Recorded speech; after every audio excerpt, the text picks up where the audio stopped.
असं विधेयक आणायची गरज पडावी हेच आपल्यासारख्या मतदारांच्या दृष्टीने नामुष्कीची गोष्ट आहे. जर का प्रत्येक राजकीय पक्षाने ज्यांच्याबद्दल मला संशय आहे त्यांना मंत्रिपद देणार नाही असं ठरवलं तर असल्या विधेयकाची गरज का पडेल?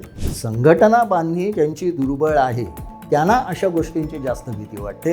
हे आळशांचं राजकारण आहे. कारण खरं राजकारण जे असतं ते ग्राउंडवर बसून संघटना बांधून लोकांना कन्व्हिन्स करून वेगवेगळ्या निवडणुका जिंकून हळूहळू लोकांचं मत आपल्या बाजून करून हे करायचं असतं. याला फार वेळ लागतो. 193 केसेस आहेत राजकीय नेत्यांच्या विरोधात आणि त्यातल्या 138 केस ह्या फक्त गेल्या 5 वर्षात आल्या आणि फक्त 2 केसमध्ये कन्व्हिक्शन झाले. फक्त 2. काँग्रेस किंवा अन्य विशेषतः काँग्रेस यांच्या आरोपाला वजन न येण्याचं कारण म्हणजे त्यांचा इतिहास.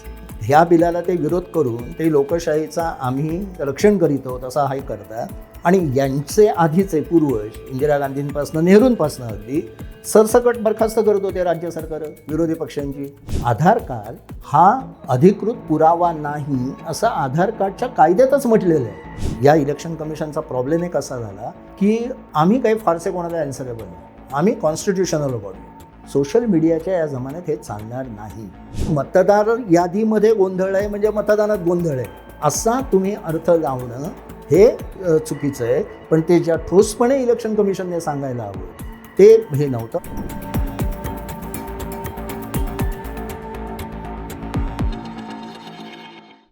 नमस्कार. द पॉलिटिक्समध्ये आपल्या सगळ्यांचं अगदी मनापासून स्वागत. मी निखिल. गेल्या महिनाभरापासून राष्ट्रीय पातळीवर अनेक मुद्दे चर्चेत आहेत. त्यामध्ये सगळ्यात महत्त्वाचा मुद्दा आहे तो कालच जे गृहमंत्री आहेत अमित शहा यांनी जी 3 विधेयकं मांडली आहेत त्या मुद्द्यापासून आपण सुरुवात करूया. त्याच्यानंतर ओट चोरीचा मुद्दा जो राहुल गांधी मांडतायत सातत्यानं तो सुद्धा खूप जास्त चर्चेत आहे आणि त्यानंतर बिहारमध्ये जे सध्या SIR सर्वेक्षण सुरू आहे त्याच्याबद्दल देखील आपल्याला चर्चा करायची आहे. आणि या सगळ्या चर्चेमध्ये माझ्यासोबत आहेत प्रशांत दीक्षित सर. सर स्वागत आहे. नमस्कार.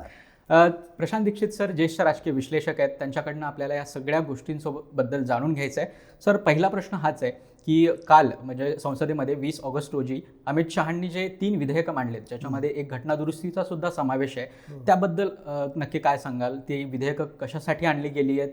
ते आणण्याचं नक्की ट्रिगर पॉईंट काय होता? ट्रिगर पॉईंट त्यांच्या बोलण्यातनं असा दिसतो की केजरीवाल यांनी जे उद्योग केले मागच्या वर्षी तो मुख्यतः ट्रिगर पॉईंट होता की केजरीवाल यांना जेल झाल्यानंतर ते तुरुंगात गेल्यानंतर अपेक्षा अशी होती की ते मुख्यमंत्रीपदाचा राजीनामा देतील आणि दुसऱ्या कोणाच्या तरी हातात सत्ता देतील. जसं लालू प्रसाद यादवांनी 99मध्ये केलं होतं. 92मध्ये राबडी देवींना बायको घरातच दिली होती. ठीक आहे पण सत्ता सोडली होती आणि तुरुंगात गेले होते. सिम्बॉलिक होतं ते पण तरी ते होतं म्हणजे सिम्बॉलसुद्धा महत्त्व असतं. केजरीवाल यांनी तेही केलं ते आणि इतकंच नाही तर केजरीवाल यांनी नंतर आपण कॅबिनेट बैठकसुद्धा जेलमध्ये घेऊ इथपर्यंत ते गेले. कोर्टाने ते हाणून पाडलं बरंचसं. त्यांचे अधिकार काढून घेतले. त्याच्यानंतर बालाजी मंत्र्यांची केस झाली तामिळनाडूमध्ये. त्यांच्याबद्दल असं झालं कोर्टाला सांगायला लागलं की एकतर तुम्ही जामीन स्वीकारा नाहीतर मंत्रिपद स्वीकारा. म्हणजे मंत्रिपद स्वीकाराल तर जामीन रद्द होईल, जामीन स्वीकाराल तर मंत्रिपद सोडायला लागेल. तर त्यानुसार त्यांनी जे ह्या 2 घटना अलीकडच्या काळातल्या अशा म्हणता येतील की जिथे सरकारला वाटायला लागलं की याच्यावर काहीतरी आपण कायदेशीर तरतूद करायला हवी. बरं हा प्रश्न जे कालपासून चर्चेत आहे की मूळ घटनेत नव्हता तर मूळ घटनावाली मंडळी खूपच सज्जन आणि व्यापक विचार करणारी होती. त्यांना अपेक्षाही नसेल की कधी एखादा माणूस जेलमध्ये गेला तर तिथनं सुद्धा तो सरकार चालवेल आणि तेव्हा तर अशी परिस्थिती होती की आरोप झाले तरी राजीनामा दे. ते सुद्धा आत्यंतिक होतं असं माझं मत आहे की कोणी काही आरोप केले म्हणून लगेच कोणी राजीनामा द्यावा हे काही बरोबर नाही. पण हा मुद्दा 91-90 सालापासनं लॉ कमिशनच्या वेगवेगळ्या रिपोर्टमध्ये आलेला आहे. हे असं नाही आहे की कालच तो एकदम पोतडीतनं बाहेर काढलं आणि झालं. टायमिंगबद्दल आपण बोलू शकतो म्हणजे त्याचं राजकीय हेतू काय वगैरे तो वेगळा भाग आहे. मी आत्ता फक्त क्रोनॉलॉजी ह्या विधेयकातला पार्श्वभूमी काय होती ती सांगतो. तर 99चं लॉ कमिशनचा रिपोर्ट, 2004चा रिपोर्ट, 2014चा रिपोर्ट या सगळ्यात हा मुद्दा आलेला आहे की काहीतरी केलं पाहिजे. आपल्याला जर का म्हणजे जे आता SIR बद्दल बोललं जातं की वोटर लिस्ट क्लीन करणं स्वच्छ करणं तसं इथेही काही स्वच्छतेची गरज आहे आणि त्याच्यासाठी काय काय केलं पाहिजे लॉ कमिशनने बोललेलं आहे. सुप्रीम कोर्टात वेगवेगळ्या खटल्यांच्या वेळेस झालेलं आहे. त्याचा आधार घेऊन सरकारने हे विधेयक आणलं आहे. आता याच्यात अनेक त्रुटी आहेत त्याच्यामागचे राजकीय काय आहेत हे आपण बोलू. पण हे मुख्यतः हा विषय हा आत्ताच आला आहे असं नाही. केजरीवाल आणि मगाशी आपण म्हटलं तामिळनाडूचा संथिल बालाजी यांच्यामुळे तो एकदम समोर आला. आधी शिबू सोरेनच्या बाबत होतं, सोरेननी राजीनामा दिला होता, अडवाणींनी राजीनामा दिला होता, यशवंत सिन्हानी राजीनामा दिला होता, खुद्द अमित शहानी राजीनामा दिला होता जेव्हा त्यांच्यावर आरोप झाले. आश्चर्य वाटतं याचं की काल राहुल गांधी यांचे अगदी उजवे हात समजले जाणारे सध्याचे त्यांचे वेणुगोपाल त्यांनी अमित शहावर आरोप केला की तुम्ही तुरुंगात गेलेला होता. तर त्याने जे क्लॅरिफिकेशन दिलं ते बरोबर होतं की त्यांनी आधीच राजीनामा दिलेला होता. आणि जेव्हा कोर्टाने स्वच्छपणे सांगितलं की ह्या सगळे ह्यांच्यावरचे आरोप हे राजकीय हेतूने प्रेरित आहेत, अशी क्लीन चिट मिळाल्यावर ते परत आले होते. त्यामुळे म्हणून काही त्यांना स्वच्छतेचं प्रमाणपत्र द्यायला मी इथे बसलेलं नाही, पण ही सगळी पार्श्वभूमी लक्षात घेऊन आपण दोन्ही बाजूंचे विचार लक्षात घेऊन याकडे बघितलं पाहिजे. सर, तुम्ही जसा उल्लेख केला की यातल्या ज्या तरतुदी आहेत त्याच्यातही बऱ्याच त्रुटी दिसत आहेत. असं वाटते का की हा कायदा घाईघाईमध्ये आणला गेला आहे किंवा काय? आणि यासोबतच की विरोधकांचा जो आक्षेप आहे या कायद्याबद्दलचा की हे खूप जास्त पॉवर्स देत आहे ईडी किंवा इतर तपास यंत्रणांना, त्याबद्दल काय वाटतं? याचा खूप जास्त गैरवापर केला जाऊ शकतो? कसं आहे, हे जे तू तिन्ही विषय ज्याच्यावर आपण बोलणार आहोत, म्हणजे हा कायदा, कालचा कायदा, त्याच्यानंतर वोट चोरी किंवा SIR धरू आपण, बिहारमधलं SIR, ह्या सगळ्याच्या मागे आणि ऑपरेशन सिंदूरपासनं एक गेल्या 2014 पासनं या देशात परस्पर अविश्वासाचं वातावरण प्रचंड आहे. आणि त्याला मी फक्त भाजपला दोष देणार नाही, लोकांना काही वाटलं तरी. हे दोन्हीकडनं आहे. म्हणजे एक एलिट क्लास दिल्लीतला असा होता की त्यांना अजूनही सहन होत नाही आहे की राष्ट्रीय स्वयंसेवक संघाशी उघडपणे आपली बांधिलकी सांगणारा माणूस इतके वर्ष सत्तेवर राहतो कसा. आणि आम्ही जे काही भारताचं मॉडेल एक धरलं होतं ते सगळं उद्ध्वस्त करणारी दुसरा पक्ष येतो. तो एकदा येत नाही, दोनदा येत नाही, तिसऱ्यांदा कमी मताने का होईना पण तिसऱ्यांदा येतो. आणि 2002 पासनं आजपर्यंत गुजरातसारख्या अनेक राज्यातनं सत्तेवर राहतो. यामुळे एक जी तगमग आहे त्यातनं मग ही सिस्टमॅटिक, ही लेनिनची स्ट्रॅटेजी होती जी अनेक पक्ष जगात वापरतात की अनेक संस्थांवर अविश्वास दाखवायला लागा. हे रशियात केलं त्याने. म्हणजे हे चुकीचं आहेत, ते चुकीचं आहेत, न्यायालय बरोबर नाही आहे, पोलीस बरोबर नाही आहेत, सरकार बरोबर नाही आहे, शाळा बरोबर नाही आहेत, हे बरोबर, हे सतत सांगत राहायचं आणि त्यातनं क्रांतीला पूरक वातावरण करायचं. हे त्याची पुढची स्टेज होती. म्हणजे सगळ्यांबद्दल एक प्रचंड अविश्वास झाला की लोक वैतागतात, रस्त्यावर येतात, मग क्रांतीला आपल्याला सगळी तोडमोड करून नव्याने सगळं उभं करता येतं.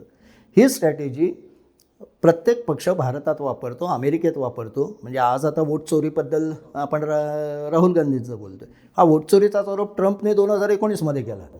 तिथे ते घुसले, कॅपिटल हिलमध्ये अटॅक सुद्धा झाला. हां, आणि त्याने निवडणूक हे बरोबरच नाही आहे, हे नाही असंही म्हटलं. त्यामुळे इन्स्टिट्यूशन फ्रेमवर्कला आव्हान द्यायचं आणि ते सरकारची बटीक आहेत या पद्धतीने प्रचार करायचा, हा एक पॉप्युलर हा असतो. पॉप्युलर म्हणण्यापेक्षा, आणि हा कसं आहे, हे आळशांचं राजकारण आहे माझ्या मते विचारशील. कारण खरं राजकारण जे असतं ते ग्राउंडवर बसून संघटना बांधून लोकांना कन्व्हिन्स करून वेगवेगळ्या निवडणुका जिंकून हळूहळू लोकांचं मत आपल्या बाजून करून हे करायचं असतं. याला फार वेळ लागतो. म्हणजे संघाचं हे घेण्यात संघात अनेक त्रुटी आहेत. मी आत्ता इथे 25 त्रुटी सांगू शकेन.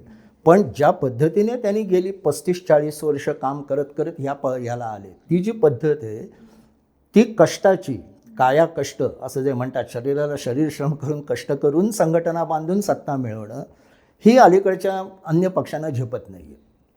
त्यातनं हे नॅरेटिव्ह येतात. बरं, याला हे नॅरेटिव्ह लोकांमध्ये पसरायला सरकारचा कारभारही कारणीभूत आहे. म्हणजे ही मी हे करतो की जे म्हणतात की त्यांना भीती वाटते, ती भीती पूर्ण म्हणजे ही काहीतरी वेळगळपणा आहे किंवा बागुलबुवा आहे असं म्हणता येत नाही. कारण सरकारचा ह्या कारभार तसा आहे.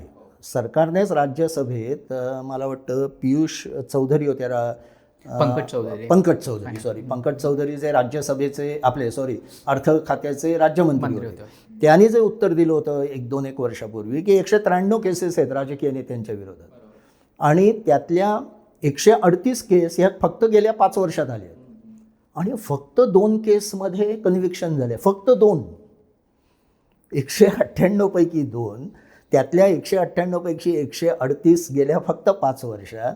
आणि त्यातल्या फक्त 2 केसमध्ये कन्व्हिक्शन करता, याचा अर्थ तुम्ही पूर्णपणे नीट अभ्यास करून आरोप करत नाही आहात. म्हणजे ह्या संस्था ईडी किंवा CBI, आणि याच्याबद्दल कोर्टही सातत्याने म्हणत आहे. ईडीला तर अनेकदा झापल्या गेल्या महिन्याभरात सुद्धा.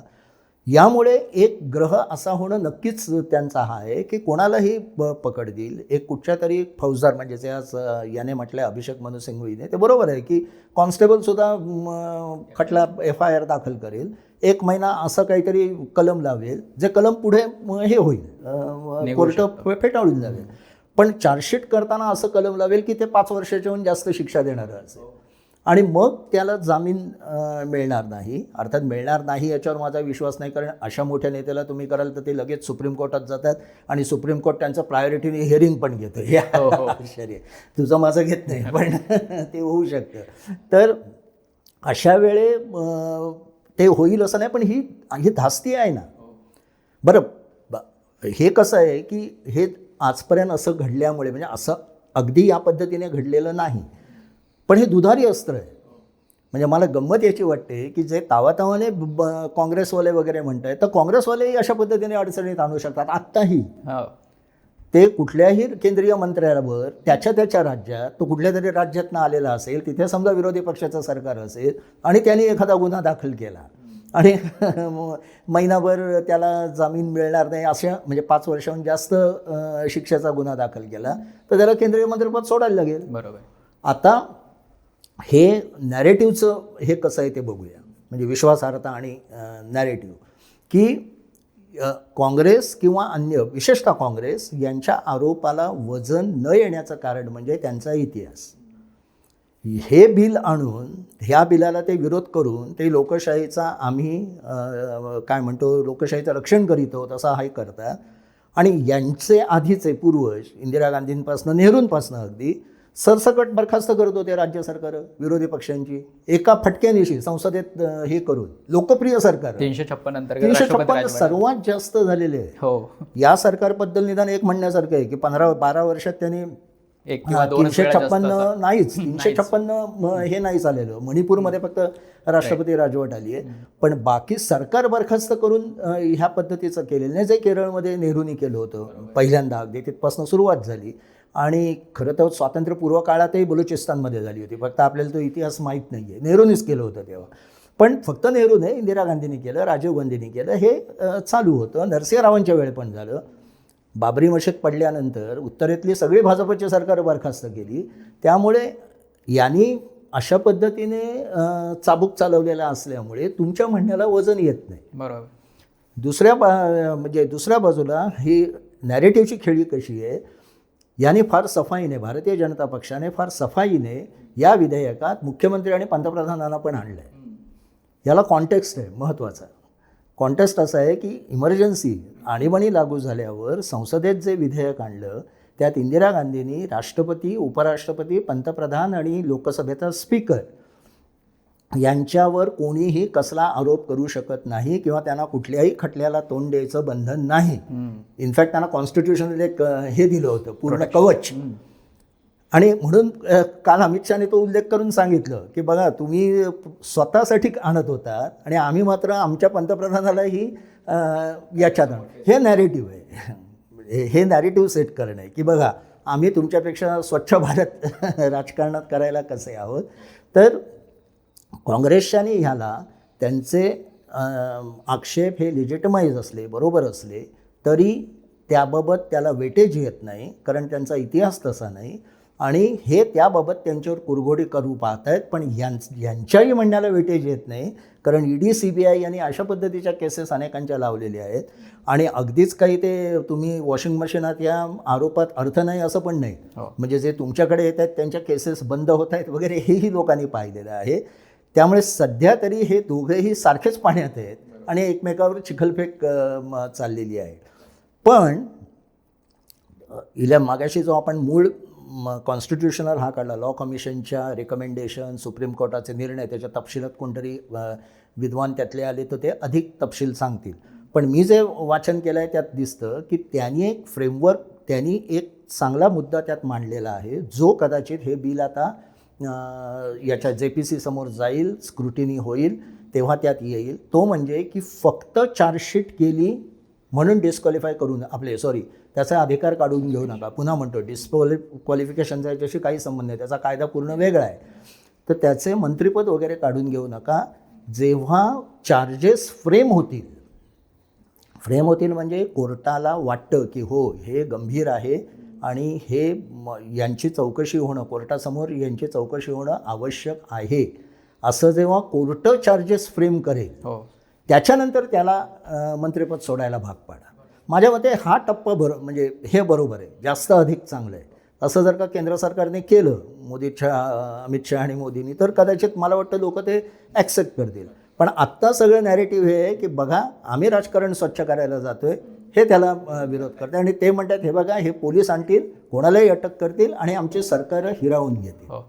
सर, तुम्ही आत्ता जो उल्लेख केला की JPCकडे गेलेलं आहे आणि त्याच्यामध्ये पुन्हा काही सुधारणा होऊ शकतात आणि हे विधेयक तसं JPCकडे जाणारं होतंच, कारण ते कॉन्स्टिट्युशनल अमेंडमेंट आहे, सरकारकडे तसंही पूर्ण संख्याबळ नाही आहे. पण या सगळ्यांमधून असं दिसून येत नाही का की जर हे विधेयक तुम्हाला ह्याच्याकडे JPCकडे द्यायचंच होतं आणि तर मग इतरही पक्षांशी सोबत त्याआधीच कन्सल्ट करून ते संसदेत आणलं असतं, तर एवढा जो अविश्वास आहे, म्हणजे संसदेमध्ये आपण काल बघितलं की त्या विधेयकाची प्रत फाडण्यात आली, ती गृहमंत्र्यांच्या अंगावर फेकण्यात आली, तिथे तावातावाने त्यांच्या दिशेने चालून सुद्धा गेलेले बघितलं आपण. तर हा जो संसदेतला जो एकंदरीत कारभार कालचा जो झालेला आहे आणि एकंदरीत जो मागचं मॉन्सून सत्र पूर्ण चाललेलं आहे त्याच्यामध्येही पूर्ण अविश्वास दिसलेला आहे. या सगळ्या घटनांकडे तुम्ही कसं बघताय? हे वाईट आहे, कारण मी स्वतः संसद 6 वर्ष कव्हर केलेली आहे, 91 आपले 92 98 पर्यंत. तेव्हाही वादविवाद व्हायचे, प्रचंड एकमेकावर टीका व्हायची. पण पार्लमेंटरी अफेअर मिनिस्टर, संसदीय कार्यमंत्री, याची खूप जबाबदारी असायची आणि बऱ्याच प्रमाणात संवाद असायचा. आता कसं झालं आहे की गेली काही वर्ष विशेषतः सोशल मीडिया आल्यामुळे हे ट्रोलिंग किंवा मला हिट्स किती मिळतात, मी किती लोकप्रिय आहे, हे जे प्रेशर हे फक्त तुझ्या माझ्यावर नाही आहे. म्हणजे हे जे छोटे छोटे रील करतात वगैरे त्यांच्यावरच नाही आहे, हे राजकीय नेत्यांवर पण खूप आहे. म्हणजे अगदी राहुल गांधी, पंतप्रधान मोदींपासून सगळ्यांवर. आणि त्यातून ना सगळे हायपर ॲक्टिव्ह झालेले आहेत. दुसरं म्हणजे थोडी जरी दुसऱ्याच्या बाजूने बोललं किंवा त्याच्यात काही गुण आहेत असं सांगितलं तरी तुम्ही लगेच त्या कॅम्पात जा, आयदर तुम्ही इकडे असता किंवा तिकडे असता. याचं उत्तम उदाहरण शशी थरूर आहे. तो माणूस अत्यंत सेन्सिबल बोलतोय, पण त्याला लगेच काँग्रेसवाल्यांनी त्याच्यावर फुल्या मारलेल्या आहेत. आणि हे सोनिया गांधींनी हे आल्यापासनं झालेलं आहे, असं मणिशंकर अय्यरने सुद्धा ज्या पुस्तकात लिहिलेलं आहे की त्याने मंत्रिपदाची शपथ घेतल्यावर वाजपेयींना नमस्कार केला, ते राहुल गांधीला आवडलेलं नव्हतं जेव्हा यांची सरकार होतं तेव्हा, 2004चं सांगतोय मी. तर हा जो डिस्ट्रस आलेला आहे आणि दुसऱ्या बाजूला यांचाही डिस्ट्रस आहे, कारण यांना जेलमध्ये टाकण्यासाठी अमित शहा तर जेलमध्ये गेलेच होते, मोदींवर प्रखर टीका झाली होती, त्यामुळे तो डिस्ट्रस आहे. त्यामुळे मुळात हा प्रश्न जो डिस्ट्रसचा आहे ना, एकमेकावर प्रचंड अविश्वास, आणि तो आपल्या व्हॉट्सअप ग्रुपपर्यंत आला आहे, आपल्या साहित्य याच्यात आलं आहे. एक ग्रुप वेगळा असतो, दुसरा ग्रुप वेगळा असतो. तुम्ही याच्या मंचावर जाल तर तो लेखक लगेच कॅन्सल कल्चर होतं, त्याच्या मंचावर जाल तर इकडनं कॅन्सल कल्चर होतं, जो मधनं काही लिहिल तो तू धड कुठलाच नाहीस म्हणून त्याला डिबार केलं जातं. तर याचा हा परिणाम आहे. पण कमिंग बॅक टू विधेयक, आता त्याबाबतसुद्धा कालच दिल्लीच्या एका डिबेटमध्ये एक पत्रकार सांगत होता की तो पार्लमेंट कव्हर करतात, ते पत्रकार म्हणाले की आम्ही जेव्हा तिथे चौकशी करतो संसदेमध्ये की तुम्ही जेव्हा काही चर्चा करता की नाही सरकार आणि विरोधी पक्ष, म्हणे ते येऊन बसतात, पण विरोधी पक्ष एवढंच सांगतो हम इसके खिलाफ आहे. ते म्हणाले आम्ही त्यांना विचारतो भाई हाँ या विधेयकाच्या तुम्ही बिल के खिलाफ आप हो तो कौन सी क्लॉजेस पे हो, क्या करना है वो पता नाही, हम आपके खिलाफ है, विषय संपला. म्हणजे चर्चा करायची नाही, खिलाफ आम्ही ठरवलं ना, तुम्ही करता ते सगळं चुकीचं आहे. मग ते SIR असो, ते हे विधेयक असो, ऑपरेशन सिंदूर असो, ते कुठलंही असो, ते मी चुकीचं आहे सांगितल्याशिवाय माझी पॉलिटिकल बेस तयार होणारच नाही. हा जो ग्रह सर्व पक्षांमध्ये बसलेला आहे हा एक भाग. दुसरा मी थोडा त्याच्या पलीकडे जातो. असं विधेयक आणायची गरज पडावी हेच आपल्यासारख्या मतदारांच्या दृष्टीने नामुष्कीची गोष्ट आहे. म्हणजे पहिली गोष्ट म्हणजे जर का प्रत्येक राजकीय पक्षाने ज्यांच्याबद्दल मला संशय आहे त्यांना मंत्रिपद देणार नाही असं ठरवलं तर असल्या विधेयकाची गरज का पडेल? ते तर तपासू शकतात. तो मुख्यमंत्री किंवा पंतप्रधान कुठल्याही पक्षाचा असो तो तपासू शकतो की या माणसावर एवढी एवढी प्रकरणं आहेत, त्यातली ही 3-4 प्रकरणं सिरियस दिसतात, मी त्यांना घेणार नाही. जे फडणवीसांनी इथे करायचा प्रयत्न केला होता, आघाडी सरकारमध्ये त्यांना शक्य झालं नव्हतं आणि मग आपण त्या तपशिलात आत्ता जाऊया नको. पण त्यामुळे राजकीय पक्षांनी ठरवलं तर असल्या विधेयकाची गरज पडत नाही. राजकीय पक्षांना भीती कुठली, म्हणजे विरोधी पक्षांना मी म्हणते भीती कसली वाटते भाजप सोडून, की हे आमच्या मुख्यमंत्र्याला किंवा ह्याला जामिनात त्याच्या 30 दिवसाहून अधिक काळ जेलमध्ये ठेवून त्याची सत्ता काढून घेतील. ह्याच्यात 2 गोष्टी दिसतात, की राजकीय पक्ष इतके दुर्बळ आहेत की एक मुख्यमंत्री गेला तर त्यांना दुसरा नेता उभा करता येत नाही. तो असेल जे फक्त कम्युनिस्ट आणि भाजपांकडे आहे, की जिथे दुसरी फळी उभी राहते. आत्ताच्या भाजपात कमी आहे पण आहे, त्यांच्याकडे ही आहे. बाकीच्या पक्षात असं का नाही, तर ते मुख्यतः घराणेशाहीचे पक्ष.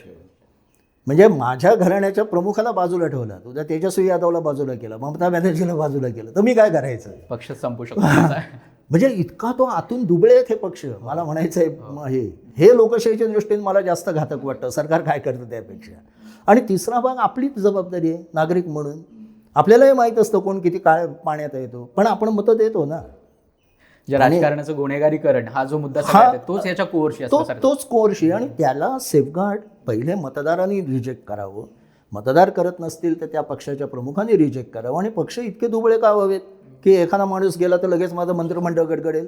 पूर्वी नव्हते बदलत. काँग्रेसची किती म्हणजे महाराष्ट्रात तर 10 वर्षात किती मुख्यमंत्री व्हायचे, गडगडलं कधी मंत्रिमंडळ नाही. मग तुम्हाला भीती का वाटते? तुम्हाला भीती वाटते की तुमच्या हातातनं पक्ष हे काढून घेतील, जे शिवसेनेच्या बाबत इथे झालं. बरोबर.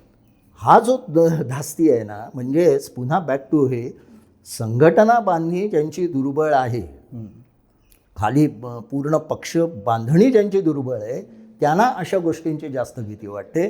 खऱ्या मॉरल याने गेलं तर अशा विधेयकाची खरं तर गरजच पडू नये. जो टेंटेड आहे त्याला राजकारणात येण्यात मुळातच भीती वाटायला हवी, किंवा मी या पक्षात गेलो तरी हा नेता जे एक वजन महात्मा गांधी, ते सुद्धा कधी कधी त्यांना तडजोड करावी लागली, पण बाकी यांना हे मला ॲक्सेप्ट करणार नाहीत किंवा मला मंत्रिपद मिळणार नाही, हे जर का माहीत असेल तर अशा विधेयकाची गरजच पडणार नाही. म्हणजे प्रत्येक बदलांची सुरुवात जशी समाज किंवा व्यक्तींपासून होत असते, तसंच हे आहे की निदान राजकीय पक्षांपासून राजकीय पक्षांपासून म्हणजे लोकांनी जर ठरवलं की मी टेंटेड माणसाला किंवा ज्याच्यावर क्रिमिनल केसेस आहेत अशा माणसाला निवडून देणार नाही किंवा त्याला मतदान देणार नाही, ते मी म्हणेन जरा जास्त कठीण आहे. पण राजकीय पक्ष करू शकतात ना, करू शकतात. पण राजकीय पक्षांची पण अशी स्थिती आहे की जर या माणसाला उभं नाही केलं तर माझी एक सीट जाणार, हे त्यांना माहिती आहे. तू निखिल बरोबर मुद्दा मांडला. कारण आता क्रायटेरिया हा स्वच्छ चारित्र्य नसून विनेबिलिटी. हा विजेता होऊ शकतो ना, मग त्याला घ्या. आणि त्याचं उघड समर्थन करतात. आणि हा क्रायटेरिया काय फक्त भाजपाने लावला आहे असं नाही आहे, हा सर्व पक्षात आहे. त्यामुळे विनेबिलिटी आणि घराणेशाही, की माझ्या घराण्याच्या हातातनं हे जाईल, हे 2 मला बेसिक मुद्दे वाटतात. बरोबर. पण सर, ह्या विधेयकाचं जर महत्त्वाचं तत्व बघितलं, म्हणजे आपल्या कायद्यामध्ये जे तत्व आहे प्रिझम्पशन ऑफ इनोसन्स, की जर तो व्यक्ती जोपर्यंत त्याच्यावरचे गुन्हे सिद्ध होत नाही तोपर्यंत तो निर्दोष समजला जातो. मग हा जो कायदा आहे की 30 दिवसापर्यंत जर त्याच्यावर गुन्हा दाखल असेल आणि तो 30 दिवस सलग जेलमध्ये असेल तर तो आपोआप त्याचं एकतर पद जाईल, मंत्रीपद, मुख्यमंत्रीपद, प्रधानमंत्रीपद जाईल. हे त्या तत्वाच्या विरोधात नाही वाटत का? बऱ्यापैकी आहे. पण मुळात मुद्दा पुन्हा असाच आहे की तो जर का असा सेफगार्ड घातला की चार्जशीट कोर्टाने फाईल करेपर्यंत आम्ही त्याचं मंत्रिपदाला हात लावणार नाही, नंतर करू.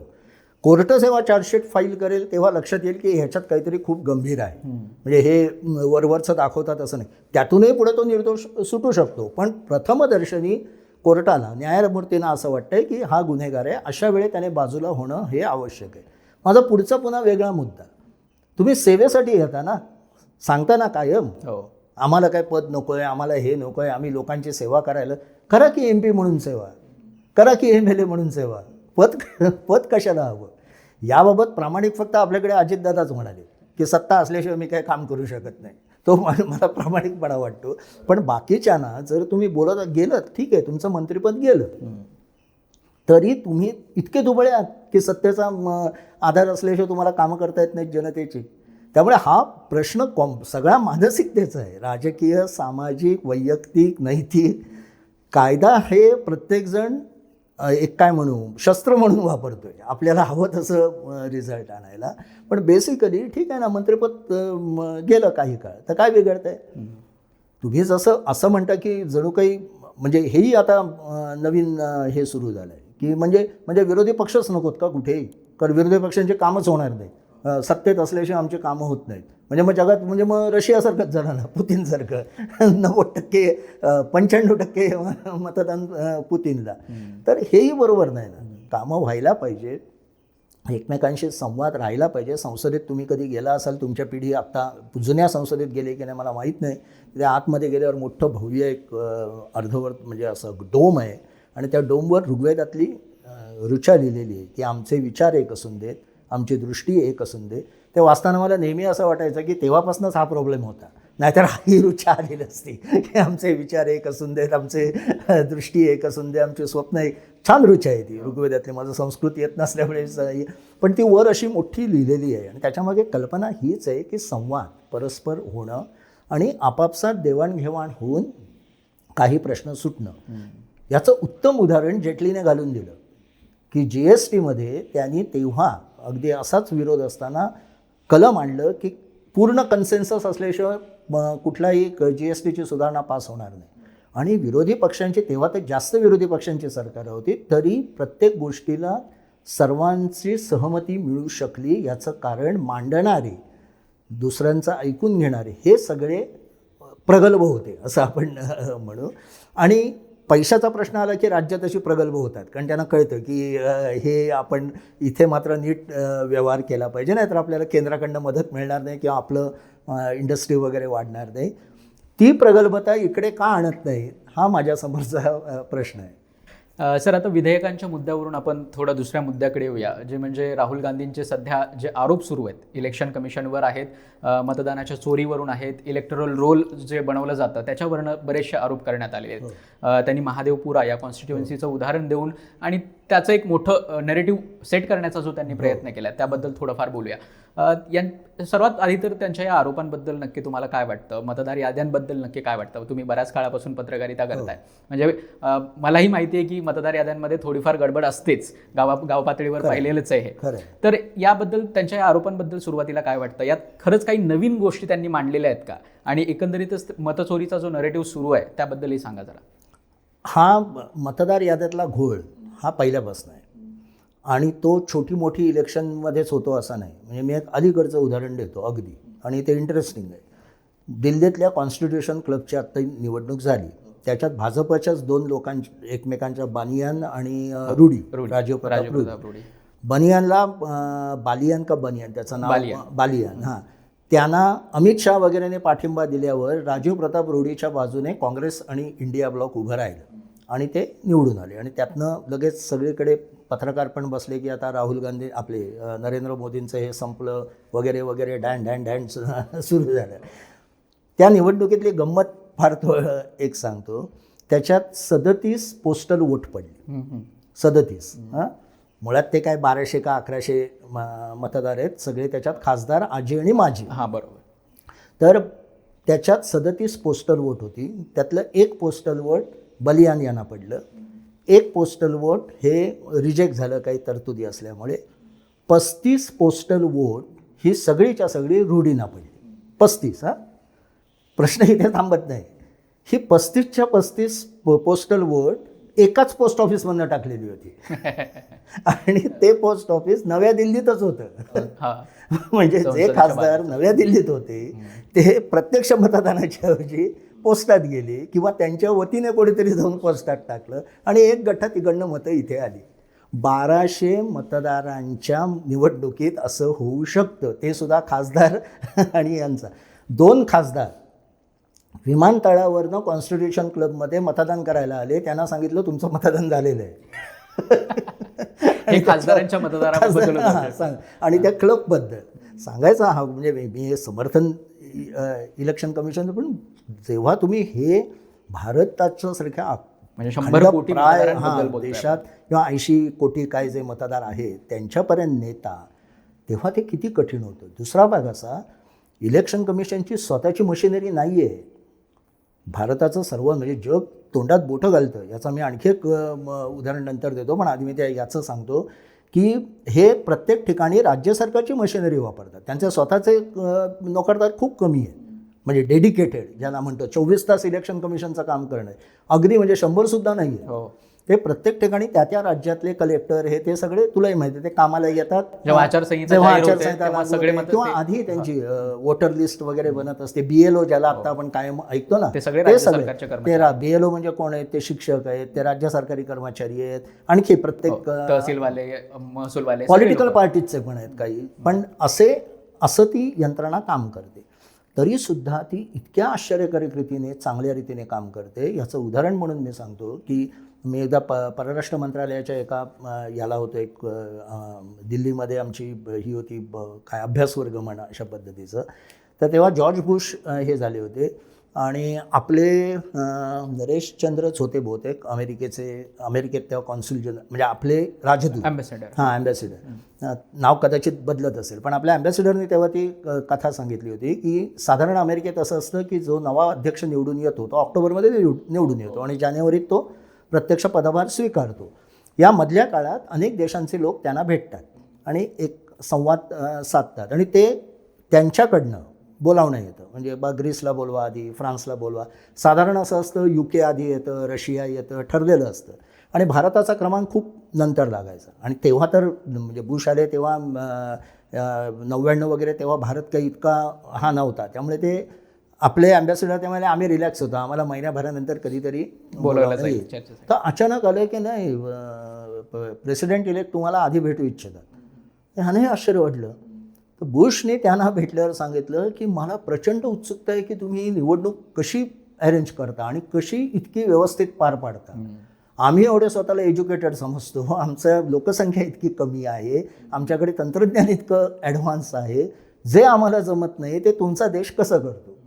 मला सांगायचा मुद्दा आहे की आपल्या इलेक्शन घेण्याच्या पद्धतीबद्दल जगात ह्या पद्धतीचा रिस्पेक्ट आहे. अनेक देशात आपले इलेक्शन कमिशनरने जाऊन वर्ग घेतात, तिथल्या रचना समजा हे करतात. तर अशा एका भारताच्या प्रतिष्ठित संस्थेवर आरोप करण्यापूर्वी खूप जबाबदारीने केले पाहिजे. आणि त्या याने मी म्हणतो की तुम्ही आरोप कराल तर तुम्हाला ॲफिडेव्हिट देऊन करणं हे जास्त चांगलं आहे. कारण तुम्ही अशा एका संस्थेवर हे करताय जे भारताची शान आहे. ती शान जात असेल तर जरूर तुम्ही करा. म्हणजे आरोप करण्याबद्दल मला अजिबात आक्षेप नाही. त्यांच्यात त्रुटी असतील ती दाखवूनच दिल्या पाहिजेत. पण त्या दाखवताना ज्या जबाबदारीने दाखवल्या पाहिजेत. जसं कोर्टाने एक सांगितलेलं आहे की नाही तर तुम्ही न्यायालयाचा अपमान कराल, अवहेलना चालणार नाही, असा ती सुद्धा कॉन्स्टिट्युशनल बॉडी आहे. त्यामुळे त्याला केवळ दुसरं सरकार आता सत्तेत आहे. आणि बरं अनेक इलेक्शन कमिशनर कसे निवडलेले आहेत ते आम्हाला माहिती आहे ना, आम्हीही बघितलेलं आहे आधीच्या काळात. म्हणजे ते बरोबर आहे म्हणून हे बरोबर आहे तसं नाही मला वाटायचं त्यांनी केलं म्हणून. पण केवळ तुम्ही संस्थेला जे उद्ध्वस्त त्याची इमेज जी उद्ध्वस्त करता हे मला वाटतं धोकादायक आहे. आता कमिंग बॅक टू SIR बद्दल त्यांनी म्हणजे तसं म्हटलं तर त्यांचं बरोबर आहे की तुम्ही इतके आरोप करताय सतत. महाराष्ट्राच्या निवडणूक हारल्यानंतर, महाराष्ट्र हरियाणाची झाल्यानंतर त्याला देवेंद्र फडणवीसने उत्तर दिलं. तेव्हा तुम्ही आरोप केलेत की देवेंद्र फडणवीस का उत्तर देतो, निवडणूक आयोगाला बोलायला काय हरकत आहे. मग निवडणूक आयोगाने म्हटलं ठीक आहे आता बिहारची निवडणूक येणार आहे, तुम्ही असेच आरोप करणार आहात तर आम्ही SIR करतो. बरं ते जुलैमध्ये का करतात ते त्यांनी व्यवस्थित एक्सप्लेन केलं. ते ठरलेलं असतं 1 एप्रिल, 1 जुलै, 1 सप्टेंबर का ऑक्टोबर अशा त्यांच्या या ठरलेल्या आहेत. तर त्यानुसार त्यांनी ते जुलैमध्ये हे केलं. दुसरा भाग तुम्ही जर का बारकाईने बघाल तर त्यांनी सगळ्या राजकीय पक्षांना स्थानिक विश्वासात घेतलं होतं, त्यांना लिस्ट दिल्या होत्या, त्यांना BLOकडनं ॲफिडेव्हिट लिहून घेतलं होतं, ते व्हिडिओग्राफ केलेलं होतं की ही तुमची यादी आहे, ही आहे, असं असं तपासा आणि प्रत्येकाचं फॉर्म भरून आणा. हे झाल्यानंतर विरोधी पक्षांची गोची झाली असं मला वाटतं की अशी क्लीन चिट आली, वोटर लिस्ट आली तर मग काय हे करायचं. मग तो SIRवर आरोप सुरू झाले की तुम्ही म्हणजे वोट चोरी, तुम्ही त्याचं अधिकार काढून घेत आहे. आता प्रश्न त्याच्यात असा आहे की नैतिकता मांडणाऱ्यांचं म्हणजे मी राहुल गांधी बाजूला ठेवतो, त्याच्या मागनं जे मागे पुढे उभे असतात सगळे त्यांच्याबद्दल बोलतो आहे, योगेंद्र यादव आणि सगळ्यांचं, की नागरिकांना का सांगता की तू नागरिक आहेस म्हणून सिद्ध कर. मग ते ह्याच्यात काय गैर आहे. कुठल्याही देशात मी नागरिक आहे की नाही मला हे करायला लागतं ना. इथे पुण्यात आत्ता प्रॉपर्टी टॅक्सबद्दल कन्सेशनचं हे चालू आहे, मला माझं सगळं प्रमाणपत्र सादर करायला लागले ना, प्रत्येकाला लागतात. आणि आपल्याला असे समजत असते की आपल्यासारख्या एज्युकेटेड लोकांना माहीत असतं, गरिबांना माहीत नसतं, त्यांना आपल्यापेक्षा अधिक माहीत असतं, कारण त्यांचं सगळं आयुष्य त्याच्यावर अवलंबून असतं. बरोबर. तर काही ठिकाणी जेन्युइन प्रॉब्लेम आहेत, मी काय हा करत नाही, पण एवढ्याच्या प्रॉब्लेमचं कसं करून दाखवायचं. तुम्ही जर का त्या प्रोसेसचा जे टीका करतायत त्यांनी नीट अभ्यास करा, नीट त्याच्यावर बघा त्यांचं कुठे कुठे त्रुटी होती, काय होती, आणि तुम्ही मग आरोप केले असते तर ते जास्त विश्वासार्ह झाले असते. छोटी घटना असतात. 2 हे मुद्दे सांगतो जे मला पटले. जे पटले नाही त्याबद्दलही आपण बोलू. की पटलेल्या मुद्द्यात एक होता की तुम्ही मशीन रिडेबल कॉपी का देत नाही. बरोबर. आता अनेकांना, पत्रकारांना सुद्धा कळत नाही सर्चेबल फाईल आणि मशीन रिडेबल फाईल म्हणजे काय, त्याच्यात काय फरक आहे. सर्चेबल फाईलमध्ये प्रशांत दीक्षित हे नाव किंवा त्याचा एपिक नंबर घालून तुम्ही ते नाव आहे की नाही शोधू शकता, ते सगळ्यांना ही आहे. मशीन रिडेबल फाईलमध्ये you can manipulate the file, त्याला मशीन रिडेबल फाईल म्हणतात. म्हणजे माझ्या जागी तुझा फोटो आणणं, तुझ्या जागी आणखी कोणाचं आणणं, नावं हे करणं, that I can do if the machine readable file, ती ओपन फाईल होते. हा फरक आहे. आणि ते देण्यासाठी सुप्रीम कोर्टानेच सांगितलं हे करू नका, हे देऊ नका, सर्चेबल ही करा. ते इलेक्शन कमिशनने का केलं नव्हतं तो आपण पुढे जाऊ. तर हा एक त्यातला महत्त्वाचा जो फरक आहे तो लोकांनी लक्षात घेतला पाहिजे की इलेक्शन कमिशन ते का करत नाही आहे. आणि दुसरा भाग असा की वोटर आपले हे आधार कार्ड हा अधिकृत पुरावा नाही असं आधार कार्डच्या कायद्यातच म्हटलेलं आहे. हो, फक्त ओळखीचा पुरावा. ओळखीचा पुरावा, तो तुमच्या नागरिकत्वाचा पुरावा नाही. आणि भारताची राज्यघटना स्पष्टपणे सांगते, आणि ते बरोबरच आहे, की फक्त नागरिकालाच मतदानाचा अधिकार आहे. आता नागरिकाला त्याचा अधिकार प्रूव्ह करण्यासाठी त्यांनी वेळ दिला पाहिजे होता, तो याच्यात मिळतोय की नाही हा महत्त्वाचा मुद्दा आहे. म्हणजे तुम्ही मागच्या वर्षी हे केलं असतं तर कदाचित अधिक ते योग्य झालं असतं. पण तुम्ही सर्व पक्षांना विश्वासात घेऊन केल्यावर माझी अपेक्षा अशी होती की महाराष्ट्रात तुम्हाला संशय आला, हरियाणात तुम्हाला संशय, म्हणजे राहुल गांधीला संशय आला, इथे इलेक्शन कमिशन SIR करताय, सपोर्ट करा, त्यांच्याबरोबर इन्व्हॉल्व व्हा. आमचा प्रत्येक माणूस तिथे जाईल, आमचा प्रत्येक माणूस तुमच्याबरोबर बसेल, आमचा माणूस तिथे बघेल तुम्ही ज्याला डेड म्हणताय तो खरोखर डेड आहे की नाही, तो गेलेला आहे की नाही, तो कुठे आहे त्याची तपासणी करेल. म्हणजे परवा जसं यांनी म्हणजे एखाद्या मृत व्यक्तीला आणि तिथे हजर केलं ते अजून करेक्शन आहे, अजून ते वोटर लिस्ट ही बनते. पुन्हा प्रॉब्लेम जो आपण सुरुवातीला म्हटला तोच येतो, ज्यांची संघटना नाही ते बोंब मारतात. कारण तुमची जर का खालपासनं संघटना असेल, याचं मी उदाहरण दुसरं जबाबदारीने देतो. तमिळनाडूमधली निवडणूक, तमिळनाडूमध्ये DMKची संघटना RSSपेक्षा स्ट्रॉंग आहे, जबरदस्त संघटना आहे पहिल्यापासून वर्षानुवर्ष. त्यांचा प्रत्येक मतदान केंद्रावर त्यांचा हा बसलेला असतो एजंट. तो फॉर्म सबमिट झाला म्हणजे या मतदारसंघात 572 मतं पडली की तो 572 मतांचं तिकडे सबमिट करतो आणि आपल्या पक्षाला सबमिट करतो लगेच की माझ्या बूथवर एवढी मतं पडली, हे मी फॉर्म साईन करून दिलेला आहे. आणि हे स्टॅलिनकडे मतदानाच्या दुसऱ्या दिवशी सकाळी सगळा डेटा हजर होता आणि तो डेटा इलेक्शन कमिशनच्या डेटाशी मॅच झाला. म्हणजे जिथे आणि नंतर त्यांच्या बैठकाही होतात. म्हणजे मी मुंबई ठाण्यात काही यांना पाहिलेलं आहे की किती बारकाईने बैठक. दुसऱ्या दिवशी हे सगळे खासदार आमदार असतात ना, जे म्हणजे भरपूर ते बसवतात प्रत्येकाला घेऊन, तुझ्या ह्याच्यात किती झालं, त्यातले तुझे चेहरे ओळखीचे किती आले, म्हणजे इतके प्रत्येक बूथवर प्रत्येक पक्षाचा बूथ लेवल एजंट BLA हा उपस्थित असतो. तो मतदार आहे. प्रशांत दीक्षित हा तोच आहे, हा प्रशांत दीक्षित किंवा निखिल राकोंडे या बूथवर मतदार आहे हे चेक करतो, तरच त्याला मतदानाचा अधिकार मिळतो. एक्झॅक्टली. किंवा BLA आक्षेप सुद्धा घेऊ शकतो की हा मतदार माझ्या मतदार ह्याच्यातला नाहीये, बूथ आणि हा खोटं मतदान करतोय, याला 7 वर्षाची सजा आहे लगेच, पोलीस असतात तिथे. आणि तो डेटा जो आहे तो सबमिट होतो, तो इलेक्शन कमिशनला सही करून देतो. फॉर्म 17 हे सगळे आहेत आणि ते पक्षाकडेही जातात. बरोबर. आणि त्याच्यानंतर मी जे पुढचं सांगतोय की तो जो खासदार किंवा आमदार असतो तो 2 दिवसांनी या सगळ्यांना घेऊन बसतो, तुझ्या बूथवर किती मतदान झालं, ते तुझ्या त्यातले आपले किती होते, तुला किती दिसले, कोण, कारण त्यांना तिथल्या बूथ लेवलला माहीत असतं हे आपल्या बाजूचे आहेत किंवा हे आपल्या विरोधात आहे. आणि बूथ लेवल एजंट सुद्धा असाच व्यक्ती असतो, तो या बूथमध्ये राहणार आहे, त्याला माहिती असतं की हे साधारण 1000 मतदार असतात. त्या 1000 बाप 400 आपले झाले, 600 काही हे झाले असं ते स्पष्ट सांगतात. त्यामुळे कुठल्याही राजकीय पक्षाला जे संघटनेतनं आलेले असतात त्यांना कधी धक्का बिक्का बसत नाही. त्यांना बरोबर मतदान झाल्यावर 2-3 दिवसात कळलेलं असतं की आपण किती पाण्यात आहोत, काय आपल्या बाजून येईल. अनपेक्षित एखाद्या ठिकाणी घडलं तर वेगळा भाग आहे. म्हणजे माझ्या तरुणपणच्या वेळेचं सांगतो आहे की ठाणे मतदारसंघात तेव्हा डोंबिवली कल्याण ठाण्यामध्ये होतं. रामभाऊ म्हाळगींची दुसरी टर्म, जेव्हा इंदिरा गांधींनी स्वीप केलं त्यामुळे म्हाळगीनं सुद्धा सगळीकडे दणादण त्यांची मतं खाली येत होती आणि आम्ही निराश होऊन म्हणजे तिथे बसलो होतो, सगळे निराश होऊन नाही, आम्ही असं टाईमपास करायला होतो, पण म्हाळगी हरली. तशी तेव्हा तिथल्या आमच्याच म्हणजे कोळीवाड्यातले एक जण होते, तेव्हा थांबा कल्याण डोंबिवलीपर्यंत थांबा, कल्याण डोंबिवली झाल्यावर काय ते बघूया. आणि तसंच झालं, कारण त्यांना ती पूर्ण माहिती होती. तर अशी माहिती असते, त्यामुळे ही प्रोसेस जी आहे SIRची ही योग्य आहे. प्रत्येक निवडणुकीच्या आधी लोकसभा किंवा विधानसभा एक कुठली तरी ती झाली पाहिजे आणि त्याला सर्व राजकीय पक्षांनी सपोर्ट केला पाहिजे. म्हणजे आत्तासुद्धा सर या SIR मध्ये सुद्धा विविध राजकीय पक्षांनी काँग्रेस सहित प्रत्येकाने आपले जे बूथ लेवल एजंट्स आहेत त्यांना हे केलेलं आहे. काँग्रेसने 18,000 बूथ लेवल एजंट दिलेले आहेत. तरी सुद्धा मग अशा प्रोसेसवर आक्षेप घेऊन नक्की का अविश्वास निर्माण करण्याचा प्रयत्न केला जातो याबद्दल? ह्याचं कारण असं मी मगाशी म्हटलं तसं हे आयशांचं राजकारण आहे. कारण इकडलं वातावरण निर्मितीच त्यामुळे अशी करायची की नंतरचे रिझल्ट. मग आता कसं आहे, किंवा एकाने शब्द वापरला आहे हा राहुल गांधींचा शून्यवाद आहे. राहुल गांधींच्या समर्थक असलेल्या पत्रकाराने वापरलेला शब्द मी सांगतोय, निहिलिझम आहे त्यांचा, की हे फार ताणत आहेत.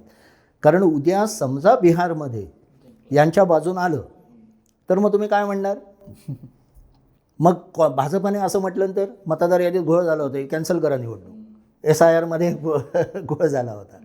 आता इलेक्शन कमिशन कुठे कुठे चुकताय तेही आपण बोललं पाहिजे. म्हणजे मी त्या मुद्द्याकडे येणारच होतो सर, पण त्याआधी की SIRच्या माध्यमातून जी डॉक्युमेंट्स मागवली जात आहेत इलेक्शन कमिशनकडनं, त्याच्यामध्ये अशी डॉक्युमेंट्स आहेत जी नागरिकत्वाचा पुरावा मागतात. आता मतदानासाठी नागरिकत्वाचा पुरावा महत्वाचा आहे, पण नागरिकत्व सिद्ध करण्याचं किंवा हा नागरिक आहे की नाही हे तपासण्याचा अधिकार इलेक्शन कमिशनचा आहे का? तो मोस्टली एकतर होम मिनिस्ट्रीचा अधिकार आहे. मग हे आक्षेप सुप्रीम कोर्टात सुद्धा मांडण्यात आलेले. मग हे याच्या आडून मग NRC आणि असे प्रयत्न केले जात आहेत का? नाही, म्हणूनच मुद्दा जो होता जिथे इलेक्शन कमिशन चुकलं हे 1 वर्षापूर्वी करायला हवं होतं. ज्या योगे ज्या लोकांबद्दल असा आक्षेप आहे त्यांना पुरेसा वेळ मिळेल आपल्यावरचे हे दूर करायला. मग माझ्याकडे हे कागदपत्र नाहीत पण मी नागरिक आहे. मुळात ते 2003 नंतरच्यांबद्दल चाललं आहे, त्यांच्याकडे त्या 11पैकी एकही डॉक्युमेंट नसेल हे काही मला पटत नाही. हां, आणि बिहारमधले लोक तर फारच तयार असतात.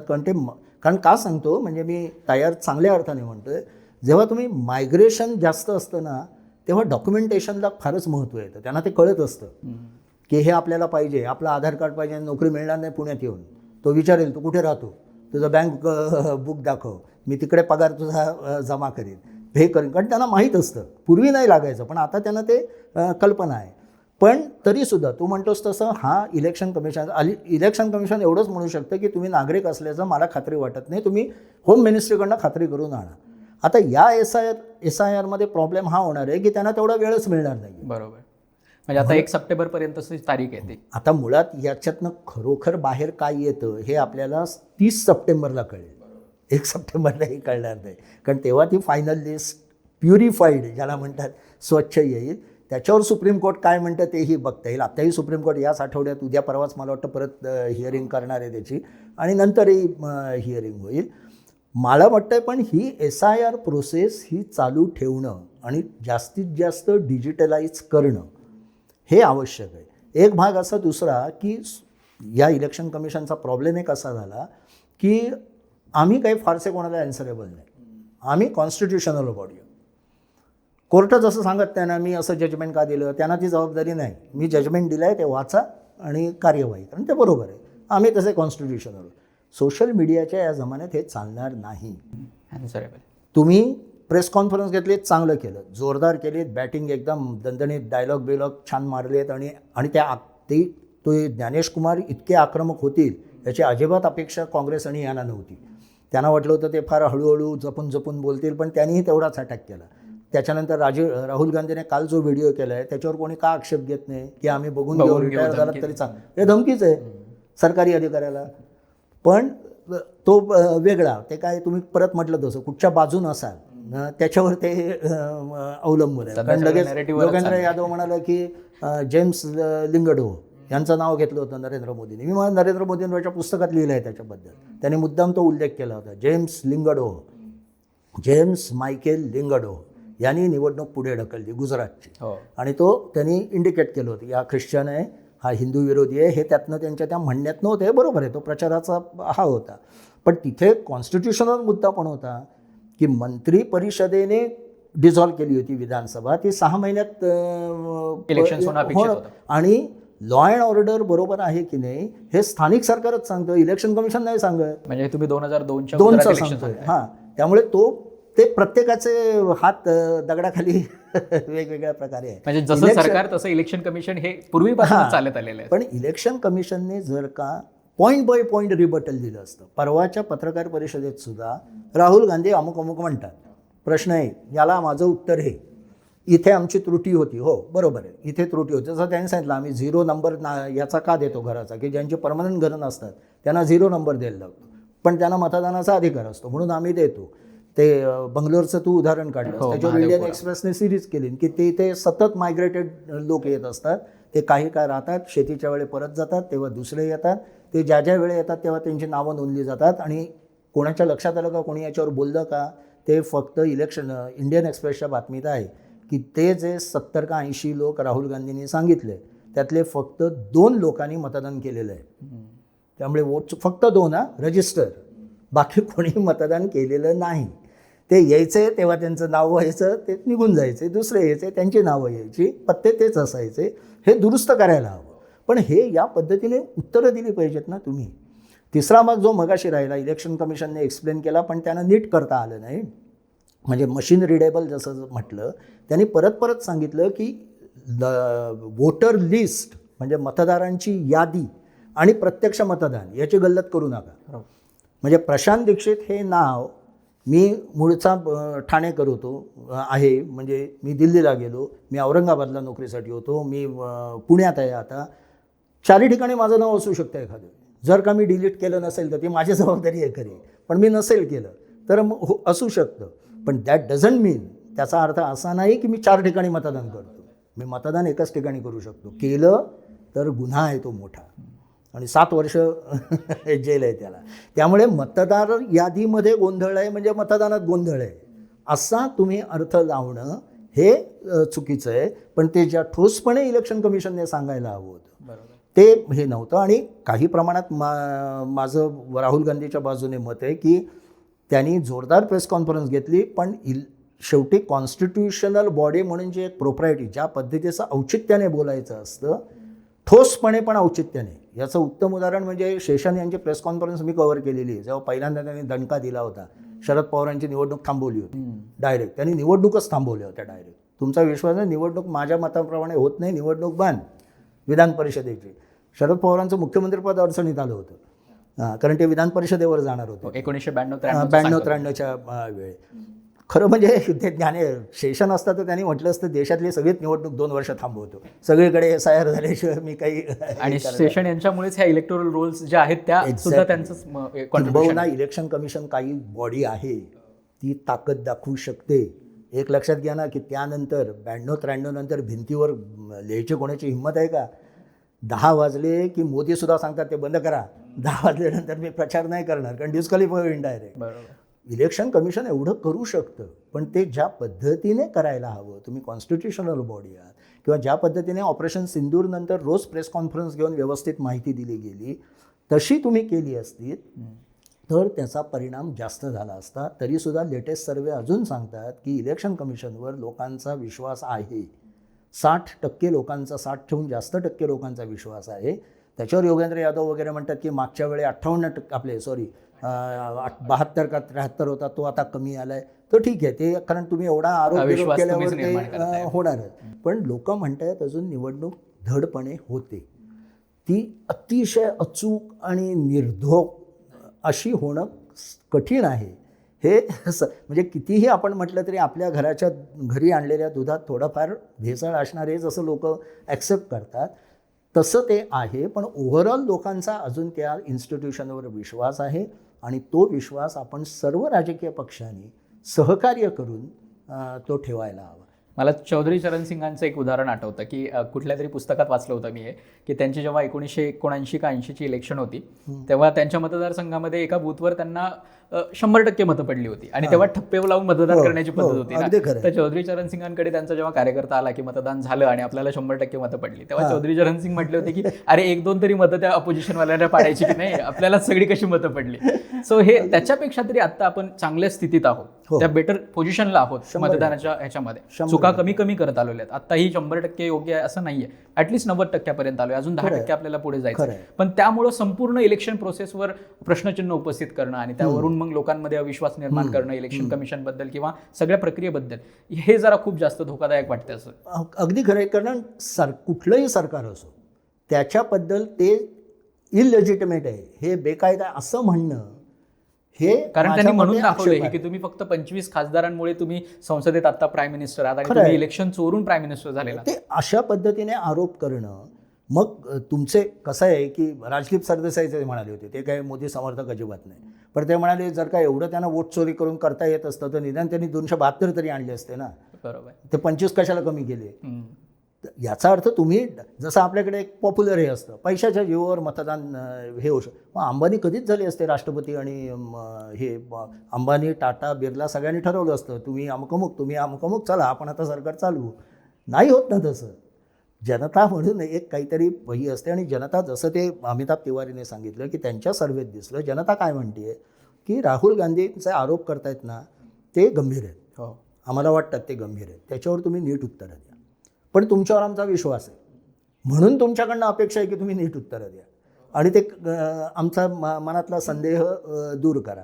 आमचा त्यांच्यावर विश्वास नाही, पण ते जर का इतकं म्हणतायत ना तर तुम्ही त्याला नीट उत्तर द्या. इतक्या पद्धतीची समजदारी जी सर्वसामान्य मतदारात आहे, जी अमिताभ तिवारींच्या सर्वेतनं दिसते, तो भारतासाठी खरं तर आशेचा किरण आहे की जनता समजत असते. जनता सब जानती आहे म्हणतात ते अगदीच काही हे नाही आहे. ते इथे पुन्हा वारंवार तो कलेक्टिव्ह विजडमचा एक मुद्दा येतो की जनतेचं एक सार्वजनिक मत असतं, अगदी कलेक्टिव्ह विजडम असते, शहाणपण असतं, ते खूप जास्त मोठं असतं. वोट चोरी जर का करे म्हणजे 272 तो सोडा, मोदींचं टार्गेट किती होतं वाराणसीत ठरलेलं? 10 लाख. 10 लाख ते 1.5 लाखावर आलं. म्हणजे पराभूत जनताचं म्हटलं तर. आणि म्हणजे त्यांच्याही मतदार ह्याच्यावर मग निदान त्यांनी आपल्या मतदारसंघात तर केलं असतं ना, की मॅनेज केलं असतं ना. याचा अर्थ असा की जे आपण सर्वंकष म्हणतो पूर्ण पकडून ठेवलेलं आहे, हे popularity, social media, WhatsApp group, याला सगळं ठीक आहे. वस्तुस्थिती तशी नसते. वस्तुस्थितीत जनता वेगळ्या पद्धतीने विचार करत असते. एखादा सिनेमा आम्ही पत्रकारांनी उचलून धरला म्हणून तो चालतो असं नाही, आम्ही किती शिव्या घातल्या म्हणून तो पडतो असं पण नाही. हे जसं हे की जनता ठरवत असते, ते त्यांची एक काही क्रायटेरिया असतात ते आहेत. मात्र या दोन्ही गोष्टी ज्या आपण आत्ता चर्चेत केल्या, त्या दोन्हीकडे दोन्ही बाजूनी ही आपली म्हणजे परसेप्शन तयार करायची लढाई आहे.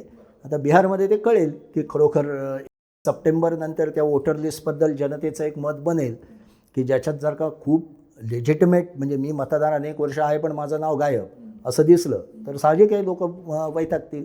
म्हणजे चांगली गोष्ट ही म्हणूया त्यातल्या त्यात की आतापर्यंत कुठल्याही राजकीय पक्षाने कोणत्याही एकाही मतदारावर आक्षेप घेतलेला नाही की हा मतदाराचं नाव चुकून कट झालेलं आहे. म्हणजे आजचा जो डेटा आहे, जे डेली बुलेटिन येते इलेक्शन कमिशनचं, त्याच्यामध्ये 21 ऑगस्टच्या डेटामध्ये असं आहे की आतापर्यंत एकाही इलेक्शन कमिशन सतत सांगताय पक्षाने कुठल्याही त्याच्यावर योगेंद्र यादव आणि मंडळींचं म्हणणं असं आहे, जे इंडियन एक्सप्रेसमध्ये पण बातम्यातनं आलं आहे की BLO म्हणतात नाही अनेक जणांचे आक्षेप आहेत पण आम्ही सांगत नाही कारण आम्हाला बाय ओथ ते लिहून द्यायला लागेल, मग आम्ही अडचणीत येऊ. तसं इंडिव्हिज्युअल काही नाही. माझा प्रश्न असा आहे की तुम्ही ती जबाबदारी घ्याल तर तुम्ही जबाबदारीनेच बोललं पाहिजे ना. तुम्ही नसेल तसं ते लिहून द्यायला पाहिजे. तुम्ही कशाला घाबरता त्यासाठी? कारण त्या कायद्याअंतर्गत 1 वर्षाची शिक्षा पण आहे. तर हे कसं आहे की म्हणून मग नाही ते म्हणतील ते मान्य करा असं पण म्हणता येणार ना. त्यामुळे कसं आहे की म्हणून पहिल्यापासून माझं म्हणणं की सर्व पक्षांनी सहकार्य करायला हवं आणि ते इलेक्शन कमिशनने केलं. बरोबर. सगळ्या BLOना म्हणजे पक्षांच्या यांना पण केलं, यादी शेअर केली, ती दाखवली. आता तर ती त्यांनी कोर्टानं सांगितलं म्हणून सर्चेबल हे पण दिलं आहे. त्याच्यावर अजून आता 8 दिवस झाले कोणी आक्षेप घेतला आहे का की बा हा मयत दाखवला आहे, हा बघा याला मी तिथे त्यांनी ड्रामा केला सुप्रीम कोर्टात, तर ते पण कोर्टाने दुसऱ्या दिवशी लगेच काय सांगितलं ते आम्ही विसरून गेलो, तुम्ही आता काय ते पुढची प्रोसेस हे करा.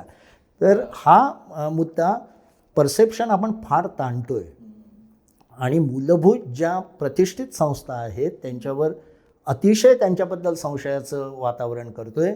हे लोकशाहीसाठी घातक आहे. सर, आपण बिहारबद्दल बोलतोय, त्यामुळेच अजून एक पुढचा मुद्दा की सध्या मे बी ऑक्टोबर-नोव्हेंबरमध्ये बिहारमध्ये इलेक्शन्स होतील, तर त्या निवडणुकीवर याचा किती परिणाम दिसू शकतो? कारण आता राहुल गांधी स्वतः 16 दिवसाची 17 दिवसाची वोटर अधिकार यात्रा म्हणून चालवत आहेत. त्यांच्यासोबत तेजस्वी यादव सुद्धा आहेत RLD पक्षाचे, तर RJD पक्षाचे.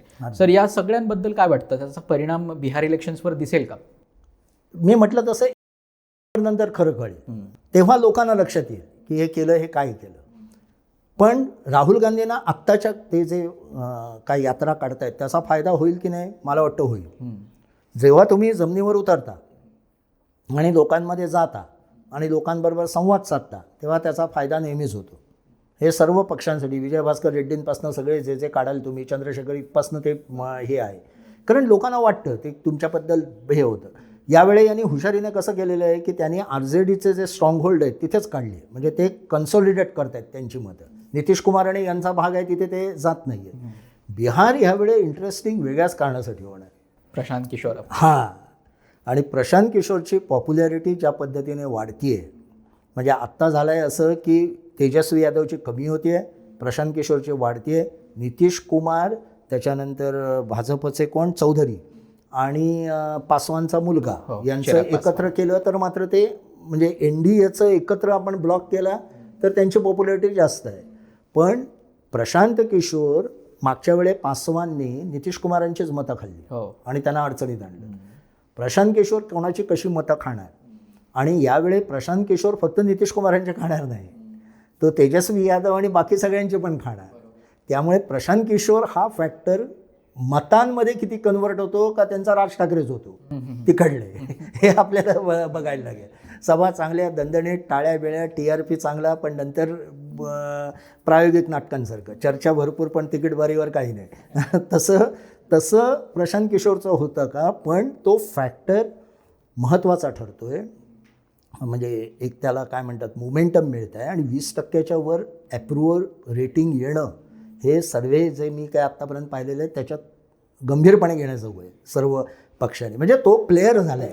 तो ऑक्टोबर 2022 पासून फक्त 3 वर्षात इथपर्यंत, आणि तो कशामुळे झाला? पुन्हा पदयात्रा पूर्ण ग्राउंडवर फिरला. हां, तर तुम्ही जितके ग्राउंडवर हे होता, म्हणून काँग्रेसची मोठी गोची ती आहे ना, काँग्रेसला आयते 18-20% मतदार आहेत, काही न करता ते देत आहेत. मग इथे सकपाळ्यांना बसवा नाही तर आणखी कोणाला बसवा, ते देतातच. तुम्ही जर का संघटना बांधणी मजबूत कराल, ज्या पद्धतीने भारतीय जनता पक्ष काम करतो, BSTची मुंबईतली निवडणूक, ती BSTची पतपेढी, 18,000 फक्त मतदार, त्यातल्या 12,000 मतदारांनी मतदान केलं, उतरलं ना सगळे. फडणवीसपासनं तुम्हाला कोणी थांबवलं होतं उतरवायला? तुम्ही किती सभा घेतल्यात तिथे? राज ठाकरेंनी जाऊन किती घेतल्या, उद्धव ठाकरेंनी किती घेतल्या? याने सभा नसतील घेतल्या, पण त्या शरदरावांच्या मुलांनी सांगितलं ना की फडणवीसांनी मदत केली म्हणून. तर हा जो कारण काय होतं, हे कशासाठी ते करतात, तर ग्राउंड जे त्यांचे खालचे कार्यकर्ते आहेत ते गॅल्वनाइज होतात. बरोबर, हे करायला पाहिजे. आणि आता त्यांच्यात बूस्ट आलं, अरे मुंबई करू शकतो, मराठी मतदार आपल्या बाजूने. निवडणूक छोटी असते पण मेसेज मोठा. हां, हे संघाचं वैशिष्ट्य आहे काम करण्याचं, कार्यपद्धतीतला त्यातला एक हा आहे, ते काँग्रेसने करायला हवं. सर, शेवटाकडे येताना आपण थोडंफार उपराष्ट्रपती पदाच्या निवडणुकीबद्दल पण बोलूया. NDA आघाडी यांनी आपले महाराष्ट्राचे राज्यपाल CP राधाकृष्णन यांना उमेदवारी दिली आहे आणि त्यांच्या विरोधात यांनी सुद्धा, इंडिया आघाडीने सुद्धा रेड्डी यांना उमेदवारी दिली आहे, तेही दक्षिणेतीलच. आता ह्या दोन्ही दक्षिणेतील नेत्यांमध्ये लढाई होतीये, तर या निवडणुकीकडे तुम्ही कसं बघता? दोघेही उमेदवारांकडे कसं बघता? कारण मला वाटतं CP राधाकृष्णन यांना उमेदवारी देऊन भाजपनं DMKची थोडीफार अडचण केली होती असं म्हटलं जात होतं. पण आता इंडिया आघाडीने रेड्डी यांना उमेदवारी देऊन पुन्हा TDPची थोडीफार अडचण झाली आहे. YSRCP काय करणार, BRS काय करणार, याबद्दल देखील प्रश्न आहेत. या सगळ्यांबद्दल काय वाटतं? काही वेळेला आपण वी रीड टू मच. एक साधारण असं असतं की राष्ट्रपती उत्तर भारतातले असले ना की दक्षिणेतनं रिप्रेझेंटेशन, त्या बॅलन्स ऑफ पॉवर म्हणतात त्या पद्धतीचं असतं ते सगळ्यांकडनं, म्हणजे ते पूर्वीपासून हे आलं, फारच क्वचित असं झालं आहे.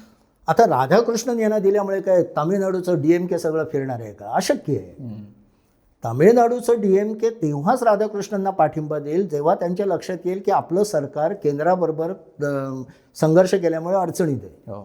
चंद्राबाबू काही याच्यामुळे फिरणार आहेत का? उद्या नरेंद्र मोदींचं सरकार पडलं तर चंद्राबाबूंना कोण फायनान्स करणार आहे? राहुल गांधींचं NDA ब्लॉक करणार आहे? चंद्राबाबूंना तेवढं कळतं ना आपण हे काय करायचं. गमतीचा बघ, फार थोड्या लोकांना माहिती आहे, रेड्डी अतिशय चांगला आणि योग्य उमेदवार आहेत असे. त्यांनी सलवा जिळून जे नक्षलवाद्यांच्या विरोधात सुरू झालं होतं, हां, त्याला विरोध केला होता आणि ते चिदंबरमने चालू केलं होतं तेव्हा.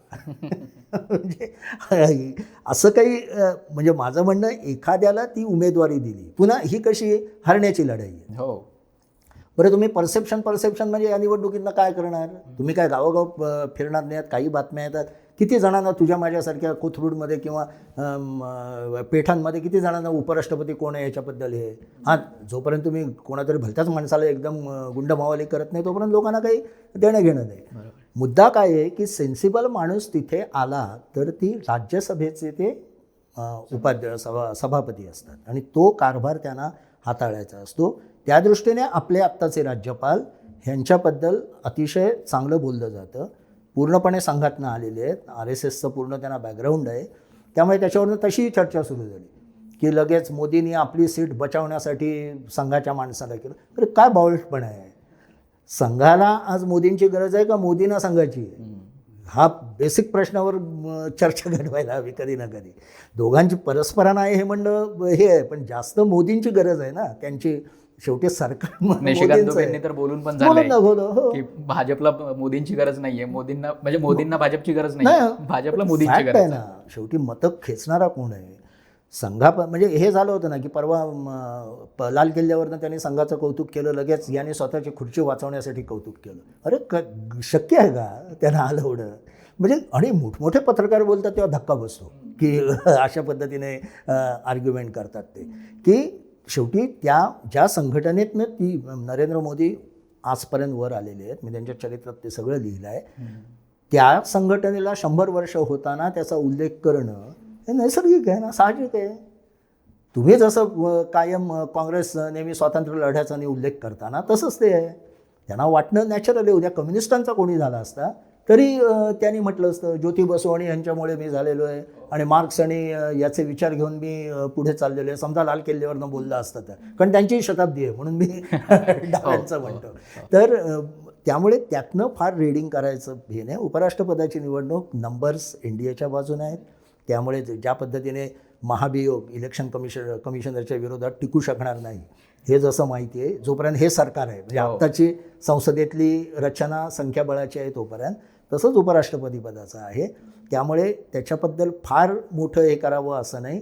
पण ही व्यक्ती धनकडांच्या बाबत जो एक गडबड झाली तशा पद्धतीची नाही आहे. ही सेन्सिबल आहे, संवाद साधणारी आहे. त्यामुळे कदाचित राज्यसभेचं कामकाज आपल्याला नीट सुरळीत चाललेलं दिसेल, प्रोव्हायडेड विरोधी पक्षांनी लक्षात घेतलं. म्हणजे जसं कालचं तू सुरुवातीला हे केलं की निदान बिलावर बोला ना, नीट आक्षेप घ्या आणि JPCकडे पाठवा ना.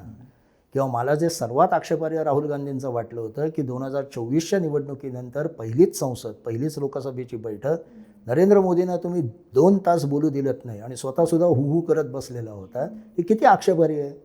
शेवटी तो इलेक्टेड प्राईम मिनिस्टर आहे, तुम्हाला पटवून न पटो अशा पद्धतीने खिल्ली उडवणं आणि मग रिॲक्शन आली तर त्याबद्दल बोलणं, हे मला वाटतं सर्वांकडनंच शहाणपणा येण्याची गरज आहे आत्ताच्या घडीला. सर, तुम्ही जाता जाता जो उल्लेख केला धनकडांचा त्याच्याबद्दल थोडक्यात बोलूया की काय नक्की झालं होतं. कारण उपराष्ट्रपतींना राजीनामा द्यावा लागणं ही तशी खूप अनपेक्षित, म्हणजे नरेंद्र मोदी आणि त्यांच्या सरकारसाठी तरी खूप अनपेक्षित गोष्ट आहे. कारण त्यांच्याकडे नेहमी एक सेट ठरलेल्या गोष्टी असतात आणि त्या ठरल्याप्रमाणे घडल्या पाहिजेत असंही त्यांना अपेक्षित असतं.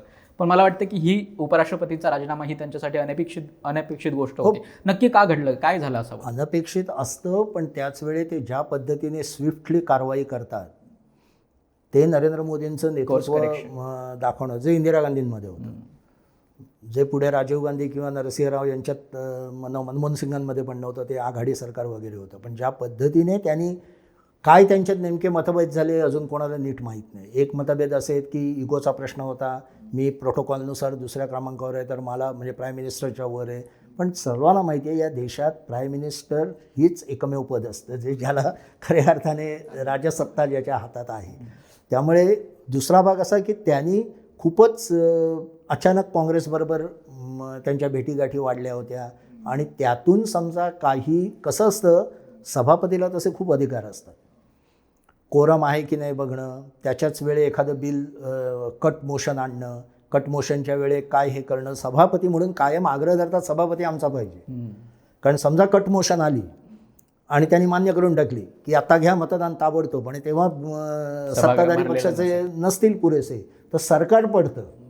म्हणजे असं नाही आहे, सरकार पडतं. तर त्यामुळे तुम्ही जेव्हा फार एखाद्याकडे झुकलेले असाल आणि जेव्हा मोदींसारखा पंतप्रधान समोर असतो तेव्हा, वाजपेयी नव्हेत ते, वाजपेयींनी सुद्धा चालू दिलं नसतं. म्हणजे मी पाहिलेलं वाजपेयी सुद्धा त्या कुठल्याही पंतप्रधानाला राहावंच लागतं. त्या पद्धतीने कडक स्वतः नरसिंहराव आणि वाजपेयी अत्यंत मित्र होते. म्हणजे मी त्यांचे 2 कार्यक्रम अटेंड केलेले आहेत. मैत्री बघण्यासारखी काय भाषणं होती दोघांची एकमेकांबद्दल. पण कारभाराच्या वेळे ते बरोबर लाईन आखून असत. नरसिंहराव मित्र होते तरी वाजपेयी गांधींच्या समोर उपोषणाला बसले ना, जेव्हा सरकार बरखास्त केली तेव्हा, माझा मित्र आहे म्हणून सौम्य राहतो असं नाही म्हटलं. तर काही गोष्टी ज्या पाळायला लागतात त्या धनकडांनी बहुतेक पाळलेल्या नसाव्यात. आणि भाजपला हा मोठा धडा असा आहे की तुम्ही बाहेरच्या पक्षातनं घेता, त्यांना डोक्यावर बसवता आणि मग तो तुम्हाला काहीतरी त्रास द्यायला लागला की लगेच बाजूला करता. म्हणून यावेळी त्यांनी RSSचाच माणूस उचलला. म्हणजे काही RSSचे जे गुण आहेत की शक्यतो त्यांच्यातला माणूस दुसरीकडे वळत नाही, निदान एवढे वर्ष काढलेलं. जसं मोदी काही हे करतील पण ते संघ किंवा भाजपपासून दूर जाणार. देवेंद्र फडणवीस या पद्धतीने जाणार नाहीत दुसरीकडे, हे जसं आपल्याला माहिती आहे किंवा वाटतं.